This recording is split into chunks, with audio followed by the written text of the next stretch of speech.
Salut mes amis, aujourd'hui je vais vous parler de comment laisser ces mauvaises habitudes derrière nous. Comment briser ces mauvaises habitudes. Alors on a tous des mauvaises habitudes, c'est normal, hein, et qu'on aimerait laisser derrière. Ça veut dire grignoter trop souvent, procrastiner, ou passer trop de temps sur les réseaux sociaux par exemple, mais pas sur YouTube, c'est clair. C'est ces mauvaises habitudes qui peuvent vraiment nuire à notre vie et aussi à notre quotidien, quoi. Alors dans cette vidéo on va voir ensemble comment briser ces mauvaises habitudes et les remplacer par les habitudes plus saines. Alors pourquoi c'est important déjà de briser ces mauvaises habitudes? On se pose la question. Parce que ça va par exemple améliorer notre santé. Certaines mauvaises habitudes comme fumer ou grignoter, bon, c'est connu, ces snacks sucrés peuvent avoir un impact négatif sur notre santé. Alors moi je suis vraiment coupable de tout ça, c'est clair, mais voilà, j'ai appris beaucoup. Et en les brisant, on peut vraiment améliorer notre forme physique et bien-être général. Et c'est aussi un gain du temps. Parce que par exemple des mauvaises habitudes comme procrastiner ou passer trop de temps sur les écrans peut faire vraiment perdre du temps précieux. On ne se rend pas compte, c'est vraiment néfaste. Et si on les abandonne un peu, on peut mieux utiliser notre temps pour des activités plus productives. On peut aussi réduire le stress. Les mauvaises habitudes augmentent notre niveau de stress. Par exemple, remettre les choses à plus tard peut créer la pression, l'anxiété par exemple. Et briser ces habitudes va nous aider à sentir plus détendu. Aussi, ça va nous faire atteindre nos objectifs. En se débarrassant des mauvaises habitudes, on peut se concentrer sur des actions qui nous aident à atteindre les objectifs, par exemple. Que ce soit par exemple l'école, au travail ou dans la vie personnelle. Les habitudes saines nous mettent sur la voie du succès. Alors comment est-ce qu'on peut identifier les mauvaises habitudes? Alors, il faut observer notre comportement par exemple. Prends un moment par exemple pour réfléchir à tes actions quotidiennes. Y a-t-il des choses que tu fais régulièrement qui ne soient pas bonnes pour toi par exemple? Demander de l'aide. On veut souvent ignorer, demander de l'aide. C'est plus facile pour les autres de nous voir chez nous, de voir chez nous ces mauvaises habitudes. Demande à tes amis, des proches, à la famille, s'ils ont remarqué des comportements que tu devrais changer. Il faut vraiment être ouvert et ouvert à l'esprit. Voilà, c'est un feedback, c'est positif, c'est pas négatif.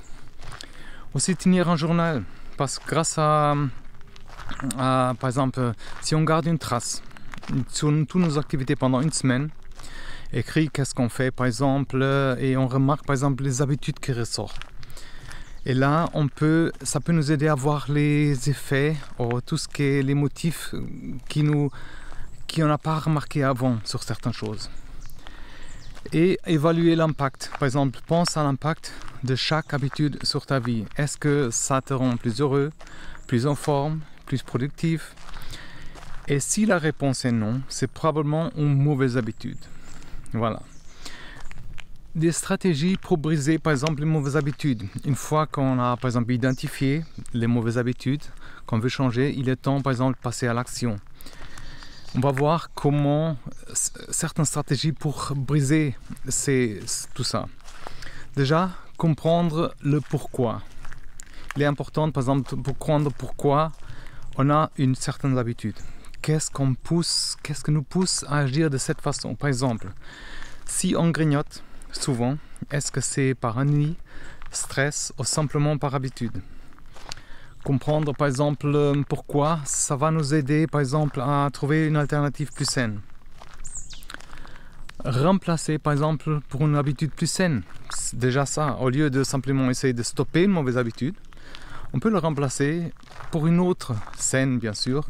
Par exemple, si on veut arrêter de grignoter, remplacer des snacks sucrés par un fruit ou légumes. Aussi, fixer des objectifs clairs. Fixe-toi des objectifs spécifiques, mesurables. Par exemple, au lieu de te dire, par exemple, je vais arrêter de procrastiner, tu peux dire, je vais travailler 30 minutes sur mon projet chaque jour avant de prendre une pause. Et utiliser des déclencheurs. Ça veut dire identifier des déclencheurs, le pourquoi, qu'est-ce qui déclenche cette mauvaise habitude. Et essaye d'éviter. Par exemple, si tu as une tendance à regarder la télé en mangeant, essaie de manger à table sans distraction. Parce que si on mange, par exemple, c'est prouvé, à la télé avec une distraction, on mange trop et alors notre esprit est fait pour savourer les choses et faire une digestion. Si on est distrait avec une télé ou une autre chose, notre corps n'est pas concentré vraiment sur ce qu'on fait. Créer un plan d'action, par exemple aussi, élaborer un plan pour briser cette mauvaise habitude. Par exemple, si tu veux arrêter de fumer, fais une liste des étapes à suivre, comme réduire par exemple le nombre de cigarettes chaque jour, utiliser des substituts comme des nicotines par exemple, et trouver des activités pour te distraire, tout simplement. Il ne faut pas oublier d'être aussi patient et persévérant. Briser une mauvaise habitude, ça prend du temps. Sois patient avec toi-même et il ne faut pas se décourager si on fait des erreurs. L'important est de continuer à essayer. On peut utiliser aussi des rappels visuels. Il faut placer par exemple des rappels visuels dans ton environnement. Par exemple, pour aider à rester concentré sur ton objectif, par exemple, mets une note sur ton frigo, remplacer des snacks par des fruits, par exemple. Et aussi, comme partout, se récompenser. Récompenser pour les progrès. Ça peut être quelque chose de simple, comme permettre de regarder un épisode d'une série qu'on aime, un film, ou accomplir une certaine tâche. Ce que je dis toujours aussi, c'est si possible trouver un partenaire de responsabilité. Ça veut dire trouve quelqu'un qui peut t'aider à rester sur la bonne voie. Ça peut être un ami, membre de la famille ou un collègue pour partager ses objectifs. Et ça va nous encourager mutuellement.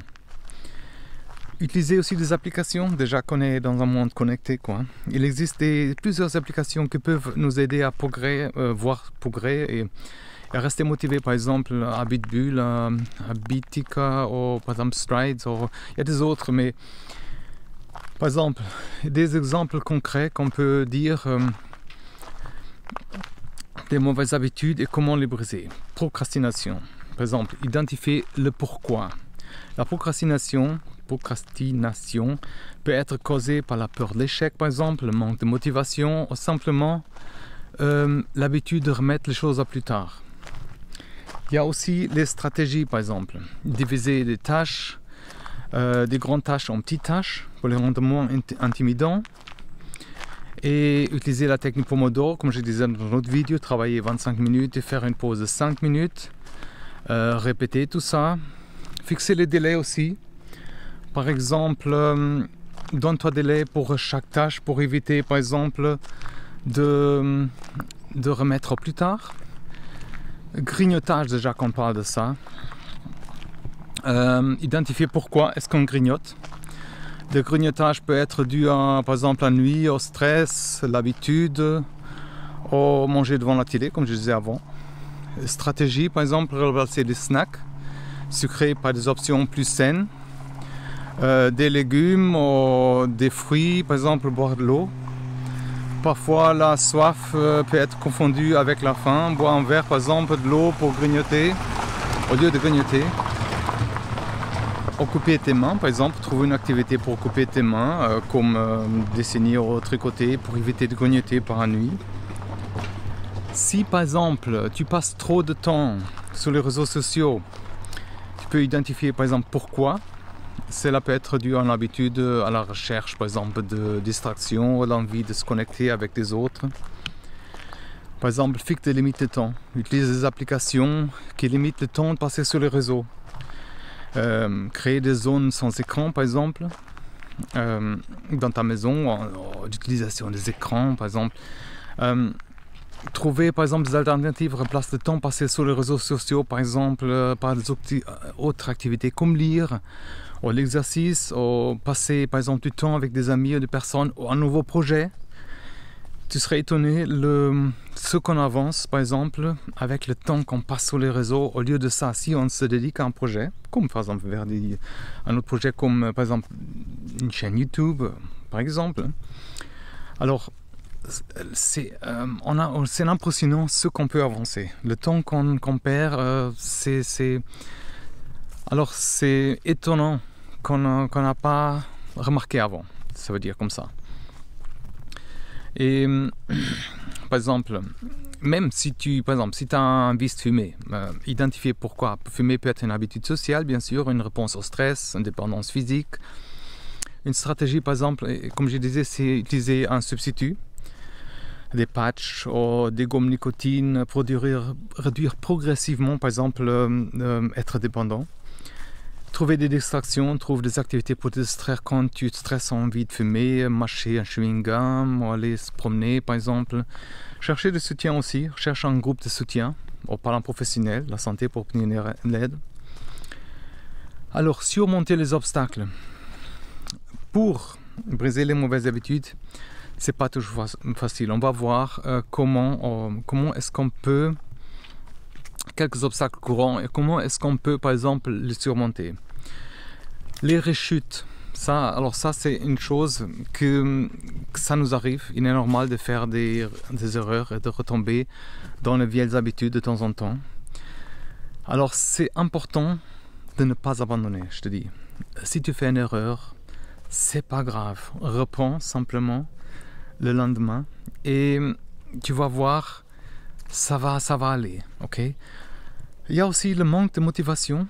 Par exemple, c'est normal de manquer de motivation parfois. Pour te motiver, rappelle-toi pourquoi tu as commencé déjà et visualise tes objectifs.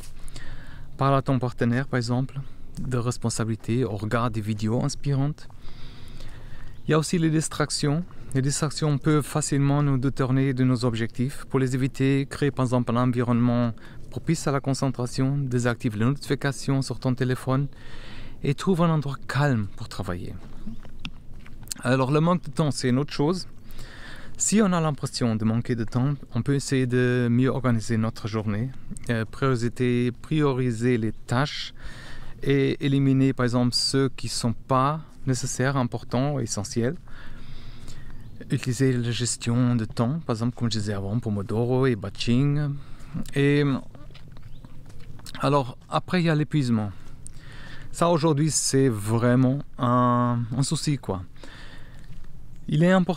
C'est vraiment important de ne pas se surcharger. Prends des pauses régulières et assure-toi d'avoir suffisamment de temps pour te reposer. Je sais que c'est cliché, mais écoute ton corps et ajuste ton planning si c'est nécessaire, crois-moi. L'impact des bonnes habitudes sur ta vie, en brisant des mauvaises habitudes par exemple, et si on les remplace par des habitudes saines, on peut transformer notre vie. Comment est-ce qu'on peut faire ? Par exemple, améliorer ta santé, des habitudes saines comme bien manger, faire l'exercice, améliorer la santé physique et mentale. Ça nous donne aussi plus d'énergie et ça nous rend aussi mieux avec notre corps, plus heureux, quoi. Et par exemple, augmenter la productivité. Les habitudes productives comme par exemple planifier la journée en avance, éviter les distractions, ça nous permet de faire plus en moins de temps. On devient aussi plus efficace et moins stressé. Développer nos compétences, comment est-ce qu'on peut faire? Par exemple, si on pratique régulièrement de nouvelles compétences, celles qu'on a déjà, que ce soit pour le travail ou le plaisir, ça nous rend plus compétents et aussi plus confiants. Créer une vie équilibrée, par exemple, une vie équilibrée, les habitudes nous permettent de mieux gérer notre temps et de trouver aussi un équilibre entre le travail, la famille, les loisirs. Ça nous aide vraiment à vivre une vie plus équilibrée et plus satisfaisante. On va résumer un peu plus tout ça. Ça veut dire les clés pour briser les mauvaises habitudes. C'est être patient, rester constant. Avec le temps, ces nouvelles habitudes ça devient naturel pour nous. Et on verra vraiment des résultats incroyables. Alors déjà, si tu es prêt à commencer, je t'invite à souscrire à la newsletter que j'envoie une fois par semaine avec des suggestions, des objectifs et des ressources. Laisse-toi surprendre, voilà. Alors souscris à ça, à la chaîne. Tu peux partager aussi avec quelqu'un à qui ça peut aider. Et alors, en tout cas, merci d'être là. Merci de prendre pour toi aussi le temps pour toi. laisse un commentaire et engage-toi vraiment. Avec ça, on s'engage aussi avec le commentaire, avec un plan. Et si tu as besoin des autres ressources, il ne faut pas hésiter. Laisse-moi savoir. En tout cas, courage et à bientôt. Bye bye.